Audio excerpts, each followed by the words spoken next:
Chapter 15. The Crush. The early dawn light of the new day illuminated the fields for miles. Now, finally, Race could see the road ahead instead of just hoping to luck that he was headed in the right direction. The sun also shone on the now familiar walls of the city of Lamington, as if they were trying to welcome Race to his goal. At this early hour of the morning, the gates were open. There was a lot of traffic heading out of the city at this time as the peasants made their way to the many outlying farms. Race passed through the gate without incident and followed the same route through the city as he had 2 days ago when Sir Grant had led the way. The gallows somehow felt ominous to Race as he passed them. It was almost as if he could imagine himself being dragged up onto the scaffold. There were no elves here yet, but already a crowd was gathering. The crowd was busy making small talk with each other about the upcoming spectacle. There were also vendors mingling with the crowd, trying to sell drinks and snacks at highly inflated prices. They tended to try and sell mainly to those at the front of the crowd, those who might lose their prominent place if they should leave in search of sustenance. Race did his best to ignore the activity as he skirted the crowd. He continued to follow the King's Eastern Highway to the southern gates of the city.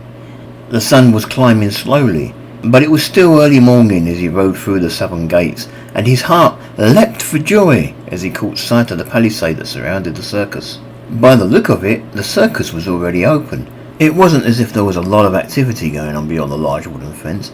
People who got up at this early hour had better things to do than visit a circus. Plus, the circus had to compete with the spectacle of daily hangings. No, the thing that made Race think the circus was already open was a scrawny-looking man sitting by the gates with an almost empty sack resting lightly on his knees. Money, Race thought to himself. He couldn't believe it. How could he be so stupid? He had travelled all this way in the dead of night, and he had forgotten to bring any money to pay the entrance fee. 5 arcrois. It wasn't much, but it was 5 arcrois more than Race currently had.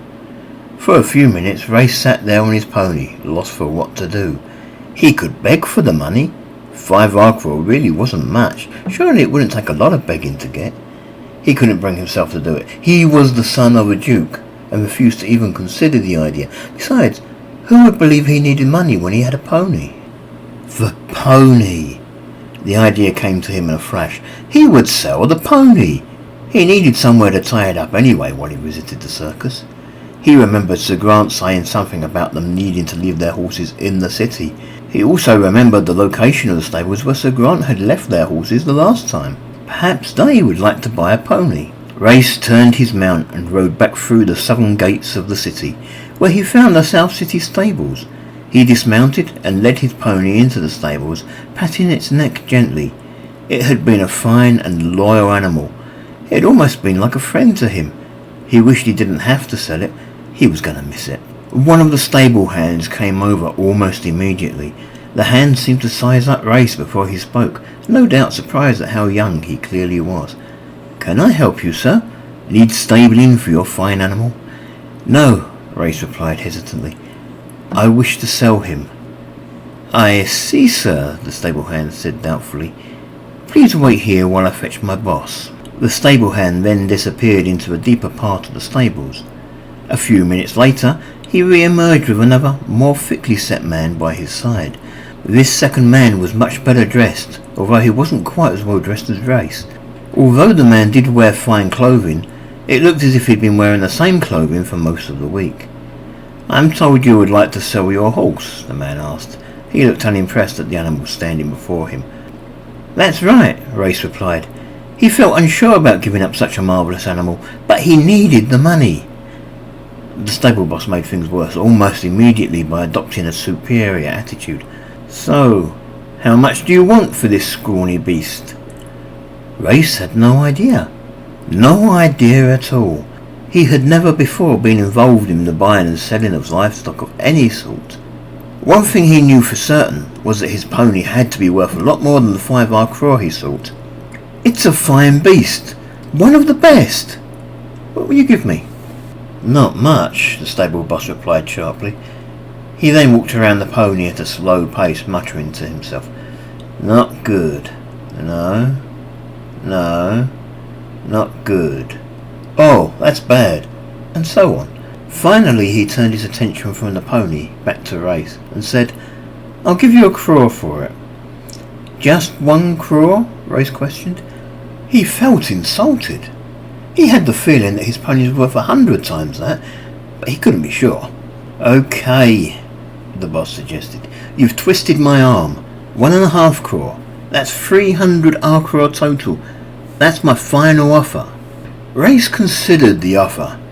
300 R-craw? Surely that wasn't a lot for a pony of this caliber. But it would get him into the circus. The question was, did he really want to part with the pony at all? "Maybe I'll try another stable." "Now, let's not be hasty," the stable boss said quickly.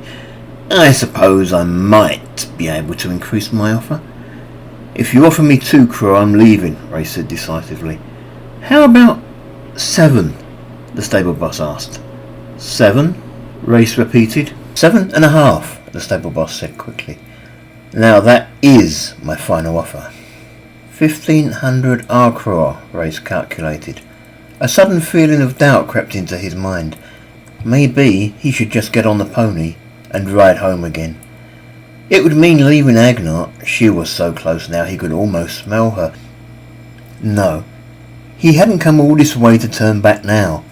Still doubting that he was getting a good deal, he said, "Okay, done." Race felt his entire body stiffen with the numbness of doubt as his pony was led slowly away from him. He still wasn't sure he had done the right thing when he was handed a sack containing a wide variety of copper coins. "Would you like to count them?" the stable boss asked, evidently noticing Race's indecision. Race took one of the copper coins from the sack. It was clearly marked with the number 5, a 5 R-craw coin. "No, that's fine," he said. Race left the stables at a slow and uncertain pace. It was too late to go back now, yet he couldn't help but feel he hadn't done the right thing. By the time he was leaving the city again, his feet were really beginning to complain at just how much they hurt. Race didn't want to waste time by sitting down once he got to the circus, but somehow he doubted that he would be able to make it all the way to Agnart's enclosure. "That's his being 5 R-craw," the scrawny man at the entrance to the circus said by way of greeting. Race pulled the required coin out of the sack and gave it to the man. The man took the coin, checked it briefly for authenticity, and then placed it in the cloth sack. "Okays. It still be beings early mornings. None of the games are up and running yet, and most of the exhibitioners will be having their breakfast. However, the beasties in the cages are still being there, and ogling at them is also being available. Also, used coin gets used in all day." "Thank you," Race said. "Be welcoming to the circus," the man added. Race limped into the circus. He immediately made his way over to the chairs in front of the wyvern and took a seat. Breathed hard and thought of his family. It was probably still too early for them to have missed him, but how would they react when they saw that he had gone? He couldn't help but feel that he should have left them a note so they wouldn't worry, but what could he say that wouldn't have told them exactly where he was going? By comparison to how crowded the circus had been on his last visit, the place seemed virtually empty today. While there were a fair number of people walking back and forth along the aisles, most of them seemed to work there. A lot of them were carrying buckets full of meat for the creatures, while others carried brooms. Occasionally one of the circus folk would glance in Race's direction. They almost seemed to be shocked to see a customer here so early in the morning, even though the circus had already been open for quite some time. Race didn't want to stay on the bench long. His main desire was to reach his ladylove in the harpy enclosure at the far end of the aisle. He got up and all but staggered along the aisle. The pain in his legs was almost unbelievable. The harpy enclosure was empty. The scrawny man had said that some of the exhibitors were having breakfast, so perhaps he shouldn't be surprised at her absence. Somehow, though, Race had assumed that she would be here. Even if she was eating breakfast, he thought he would have found her here. Her bow was still here, resting lightly on a bale of straw, just out of reach of anyone trying to reach over the fence and take it. Her targets were also here, as were the gimmicks that she used to perform her myriad of trick shots. Agnart, however, was missing. Race walked over to the nearby manticore's cage, in front of which were located some more chairs. He took one and brought it back to the harpy enclosure. Then he placed the chair carefully next to the fence, just on the wrong side of the white wire, and sat down. Here he began to wait. Without Agnar to occupy his attention, his eyes glanced briefly back to the Minotaur again, and then he saw it. A very slight but definite blue glow. The Minotaur was magical in some minor way. He felt a little disturbed by the idea of a magical beast existing so close to the one he loved, that he forced himself to turn his head and check the griffin in the cage on the other side of Agnar's enclosure. Sure enough, it too was glowing vaguely blue. Why didn't he see that glow yesterday? He wondered to himself. He knew why. He had been so enamoured with Agnar that he had barely even glanced at the beasts in their cages. Then he saw Agnar. She was virtually on the far side of the field. "Hello, little chief," she said when she got about halfway across the field. "I didn't expect to see you again quite so soon." She was carrying the leg bone of some animal with her that still had a fair amount of meat on it. She took another bite. Race felt very flattered to be referred to as little chief. He had studied hard about harpies. He knew who the chief of a village was. It made him feel as if Agnar was almost accepting him as one of her own. She was still a long way from him, so he felt it best to shout, "Hello, Agnar!" "No need to shout, dear," Agnar commented. "I have excellent hearing." Each second that passed brought her a little bit closer to him. He could feel his heart thumping and other parts of his body stirring with unbelievable joy. Then she was standing right next to him. Her face was so beautiful, her features so soft, and there was something about her tail. Race wanted to reach up and touch her, but somehow he couldn't bring himself to do so, scared perhaps that she might reject him. "So, what brings you here again so soon?" she asked.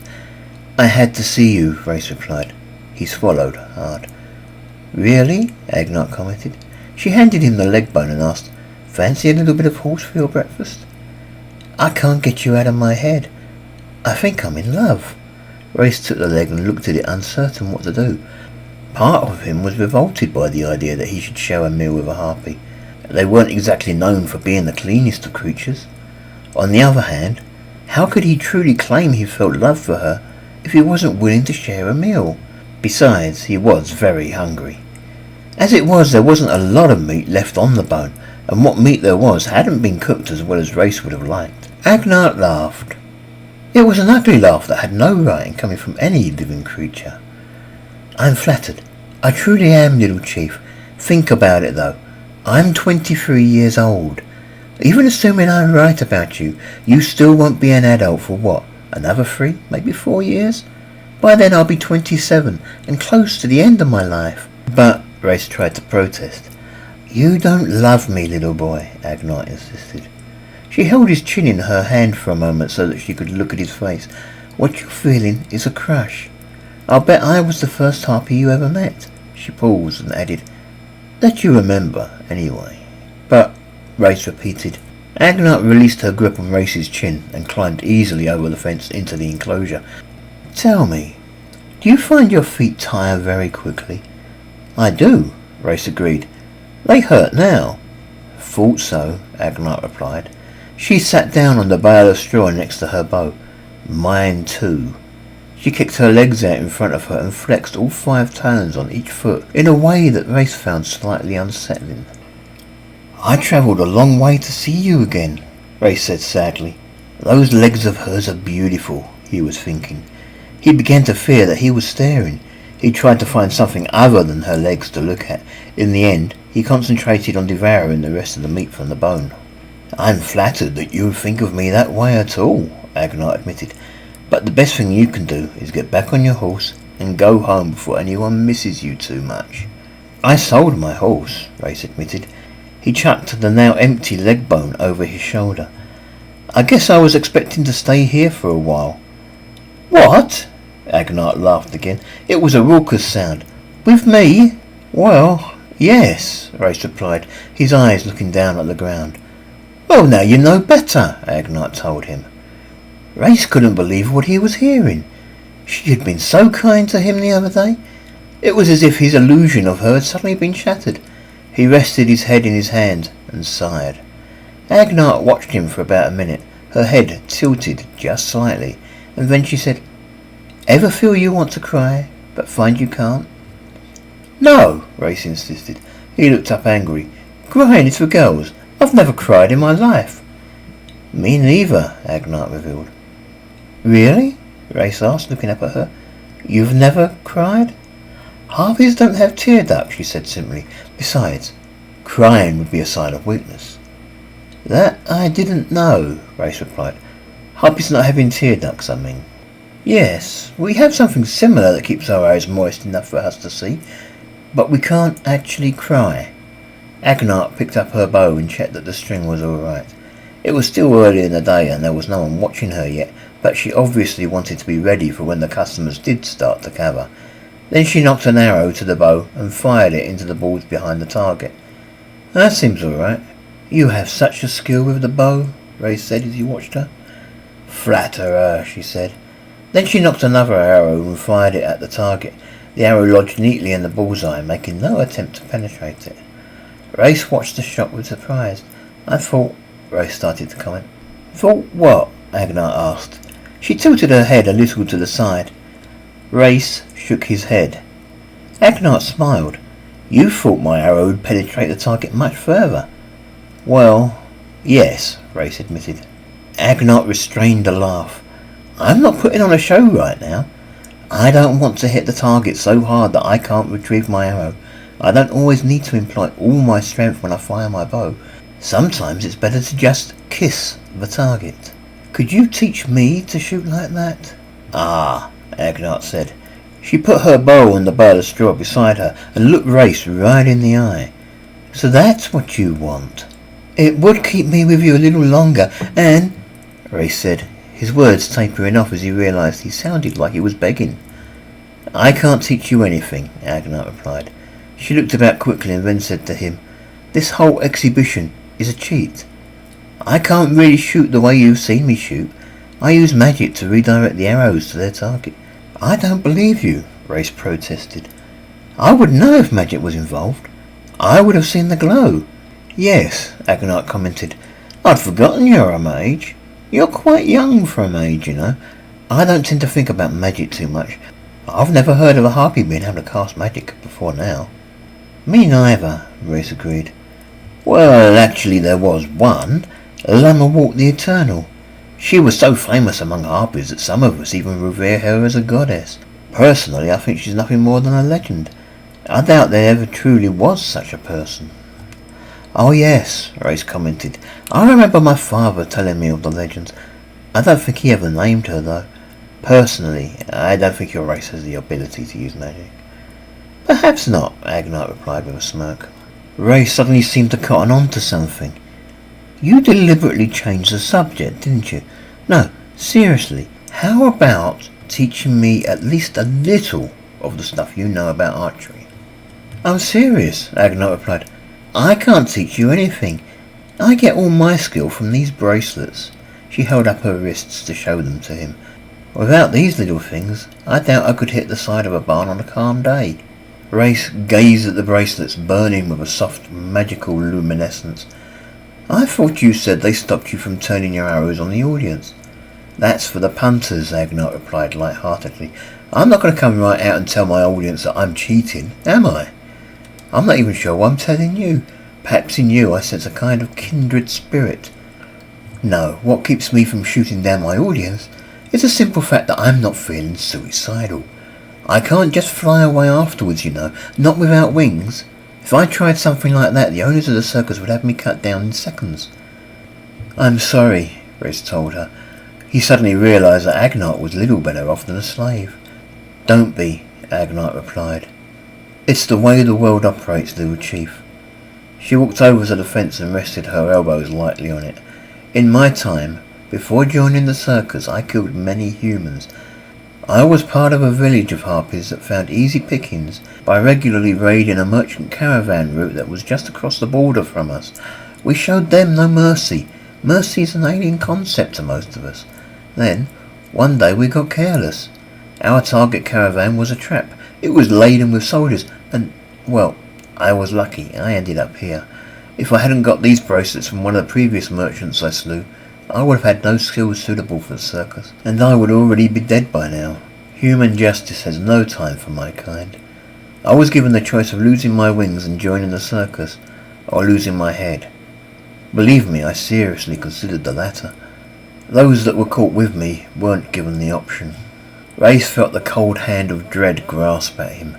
The girl in front of him was a killer, yet that knowledge did nothing to dissolve the way his heart felt about her. Circus life isn't too bad. Once I got over the loss of my wings, they look after me fairly well here. They keep me fed and relatively comfortable, but I can never forget that I'm a prisoner. I wish I could help, Race said. I asked my father to buy you from the circus, but he wouldn't. He's a wise man, Agnite replied.